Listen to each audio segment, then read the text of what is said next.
सलमान अजहरी साहब को जो बंदी बनाया गया, उन पे केस लगाया गया, ऐसी उन्होंने कौन सी बात कर दी थी? हस्बुनल्लाहु व निअमल वकील निअमल मौला व निअमन नसीर। अस्सलामु अलैकुम व रहमतुल्लाहि व बरकातहू।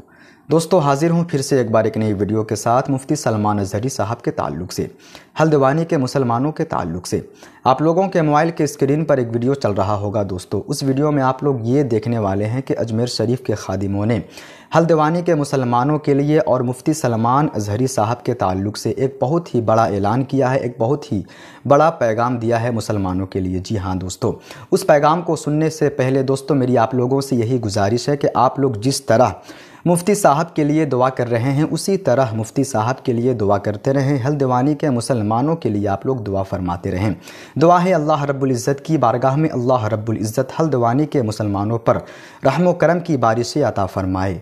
मुफ्ती सलमान अजहरी साहब को अल्लाह रब्बुल इज़्ज़त जल्द से जल्द रिहाई अता फरमाए। ज़ालिमों के जुल्म से अल्लाह रब्बुल इज़्ज़त मुफ्ती साहब को महफूज रखें। दोस्तों, आप लोग अजमेर शरीफ के खादिमों का क्या पैगाम आया है उस पैगाम को सुनें और इस वीडियो को शेयर करें, हमारे चैनल को सब्सक्राइब करें। इस चैनल पे आप लोगों को हमेशा दीनी कंटेंट मुफ्ती सलमान अजहरी साहब के ताल्लुक़ से वीडियो मिलती है और इंशाअल्लाह मिलती रहेगी। आइए दोस्तों, उस पैगाम को सुनते हैं, उसके बाद फिर मैं आप लोगों से मुलाकात करता हूँ। अस्सलाम वालेकुम। मौजूदा सूरत हाल जो हमारे मुल्क भारत में हुई है जी, तो हम जमी खुद्दाम ख्वाजा हुज़ूर गरीब नवाज़ रहमतुल्लाह अलैह अजमेर शरीफ से एक पैगाम देना चाहते हैं मुसलमानों को कि संविधान के दायरे में रह के अपनी आवाज़ बुलंद करना सीखें। पूरा पैगाम को आप लोग सुन करके और जो भी कभी भी दीन व मिल्लत के मामलात हुए हैं, चाहे वो नामूस रसूल का मामला हो सल्लल्लाहु अलैहि वसल्लम या अहले बैत अतार का, बारगाह हुजूर गरीब नवाज से हमेशा आवाज़ उठी है जी। लेकिन अफसोस जिनका के दायरा सब में वसी है, दरगाह और खानकाहों का भारत में और बड़े सगीर में, यहाँ से खामोशी क्यों है? निकल कर खानकाहों से अदा कर रस्म शब्बीरी। और ये वक्त मसक़ी इख्तिलाफ़ात का नहीं है। मसक़ी इख्तिलाफ़ात को दरकिनार रखते हुए, बाला ताक़ रखते हुए हमें कौम व मिल्लत के लिए आवाज़ उठानी है। बेशक हम इस चीज़ की सख्त मजम्मत करते हैं जो महरौली शरीफ में बाबा कुतुबुद्दीन बख्तियार काकी रहमतुल्लाह अलैह के कुर्ब जवाहर में जो 700 और 800 साल पुरानी मस्जिद, मदरसा, कब्रस्तान ढाए गए हैं, पैगाम को सुनते रहें दोस्तों, हम उसकी सख्त मजम्मत करते हैं। ये उस दौर के कब्रस्तान थे जो बाबा कुतुबुद्दीन बख्तियार काकी जो हुजूर गरीब नवाज के जानशीन हैं, उनके हम असर थे, खुलफा थे और मुरीदीन थे। उत्तराखंड में जो कुछ जुल्म हुआ, 14 फरवरी की तारीख थी कोर्ट की, उससे पहले ही आके नगर निगम ने सब सत्यानाश किया। बाकायदा मशीन गन चलाई गई मुसलमानों पे और जुल्म व मज़ालिम उठाए जा रहे हैं। हमें वो यूसीसी बर्दाश्त ही नहीं है जो हमारी शरीयत में मदाखलत करता हो। बरेली में जो तौक़ीर रज़ा ख़ान साहब ने आवाज़ उठाई, संविधान के दायरे में रहते हुए जेल भरो आंदोलन का आह्वान किया, जो गांधी जी ने ब्रिटिश पीरियड के वक्त किया था, वो भी एक संविधानिक तरीका है। हमने उसकी भी पुरजोर हिमायत की है। और मुफ्ती सलमान अजहरी साहब को जो बंदी बनाया गया, उन पे केस लगाया गया, ऐसी उन्होंने कौन सी बात कर दी थी? और ATS को इसमें हायल कर दिया गया। जब भी कोई मुसलमान कोई अपने हुकूक की आवाज़ उठाता है, अपने पे हो रहे जुल्म की आवाज़ उठाता है, तो उसके तार पाकिस्तान से या किसी भी टेररिस्ट ऑर्गेनाइजेशन से जोड़ने की कोशिश की जाती है। सब्र की, पूरी वीडियो सहनशीलता की एक इंतहा होती है। गुज़िश्ता 10 साल से मीडिया एंटी इस्लाम और एंटी मुस्लिम उस पर कारमंद है। लोगों के दिलों में जहर भर दिया है। मिडाइवल पीरियड में तारीख़ में क्या हुआ, हिस्ट्री में क्या हुआ, इतिहास में क्या हुआ, उसके ज़िम्मेदार हम कतई तौर से नहीं। पार्टीशन के हम ज़िम्मेदार नहीं। फिर हमारे पर ये मज़ालिम और जुल्म क्यों उठाए जा रहा है? हिंदुस्तान में डाइवर्सिटी है, तमाम फूलों का एक गुलदस्ता है। सिर्फ एक गेंदे का फूल ही क्यों?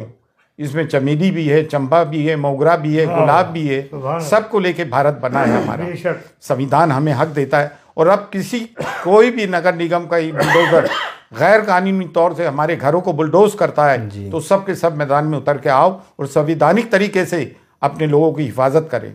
ये बुलडोज़र की राजनीति इन्होंने इसराइल से सीखी है। फिर न्यायालय किस काम के, अदालतें, कोर्ट किस काम की? अगर तमाम काम नगर निगम और पुलिस कर लेगी तो फिर अदालत किस काम की?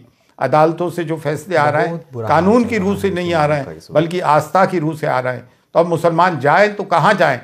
अब दरगाह और खानकाह जिनका के सब में बड़ा गहवारा है, जिसकी कि भारत में सब में ज़्यादा फॉलोइंग है, आप लोग आवाज़ क्यों नहीं उठाते हो भाई? बारगाह गरीब नवाज जो कलीदी दरगाह है, जब यहाँ से आवाज़ उठा रही है तो आप लोग भी आएँ और खुलकर अपनी आवाज़ उठाएं। ये ना सोचे कि मैं खामोश रहूँगा तो बच जाऊँगा, नहीं, ये हम पे यलगार कर दिया गया है और संविधान हमें हुकूक देता है कि हम अपनी बात को संविधान के दायरे में रहते हुए डेमोक्रेटिक तरीके से आवाज़ उठाएं। आज हुजूर गरीब नवाज की दरगाह तक भी बात पहुंच गई है। हुजूर गरीब नवाज की शान में गुस्ताखियाँ हो रही हैं, हमारे नबी करीम सल्लल्लाहु अलैहि वसल्लम की शान में गुस्ताखियाँ हो रही हैं। कब तक मुसलमान बर्दाश्त करेगा? और अगर मुसलमानों की इबादत गाँव पे बुलडोज़र चलने के बाद भी मुसलमान चुप है तो इससे बढ़ के मुर्दारी क्या होगी? लेकिन अल्हम्दुलिल्लाह अब मुसलमान जाग गया है, हम सब जाग गए हैं। बारगाह हुजूर गरीब नवाज से भी सदा बुलंद होती आई है और अब पुरजोर बुलंद हो रही है कि उठो और उठ के जुल्म के ख़िलाफ़ आवाज़ उठाओ। अगर अपने आप को हुसैनी कहते हो और जुल्म के ख़िलाफ़ आवाज़ बुलंद नहीं करते हो तो तुम कैसे हुसैनी हो? मसलकी इख्तलाफात अपनी जगह हैं, लेकिन मिल्लत की बुनियाद पर मसलकी इख्तलाफात को बाला ताक़ रखो और जो लोग बोल रहे हैं उनकी हिमायत करो। आओ और बोलो मुसलमानों के पैगाम को आप लोग अल्लाह हाफिज़। तो दोस्तों, जैसा कि आप लोगों ने इस वीडियो में सुना कि अजमेर शरीफ के खादिमों ने क्या पैगाम दिया है मुसलमानों के लिए। दोस्तों, मेरी आप लोगों से यही गुजारिश है कि मुफ्ती साहब के लिए आप लोग दुआ फरमाएं, क्योंकि बहुत ही ये ख़राब दौर से हम लोगों का गुज़र हो रहा है। एक एक कदम उठाने के लिए हम लोगों को सोचना पड़ रहा है। दुआ है अल्लाह रब्बुल इज़्ज़त की बारगाह में अल्लाह रब्बुल इज़्ज़त हम तमाम मुसलमानों को सब्र जमील अता फरमाए और मुफ्ती सलमान अज़हरी साहब को अल्लाह रब्बुल इज़्ज़त जल्द से जल्द रिहाई अता फरमाए। और हमारे एक आलिम दीन हैं कमर अली, जिनका नाम बताया जा रहा है, उनकी भी गिरफ़्तारी हो गई है, कई दिनों से वो जेल में हैं। दुआ है अल्लाह रब्बुल इज़्ज़त की बारगाह में अल्लाह रब्बुल इज़्ज़त उनको भी रिहाई अता फरमाए। दोस्तों, आप लोग भी कमेंट सेक्शन में आमीन ज़रूर लिख करके जाएँ। जैसे जैसे मुफ्ती साहब की अपडेट खबर निकल कर आती रहेगी, इंशाअल्लाह मैं आप लोगों तक पहुँचाने की कोशिश करता रहूँगा। दोस्तों, फिर मैं आप लोगों से मुलाकात करता हूँ एक नेक्स्ट वीडियो में। तब तक के अस्सलामु अलैकुम, अल्लाह हाफिज़।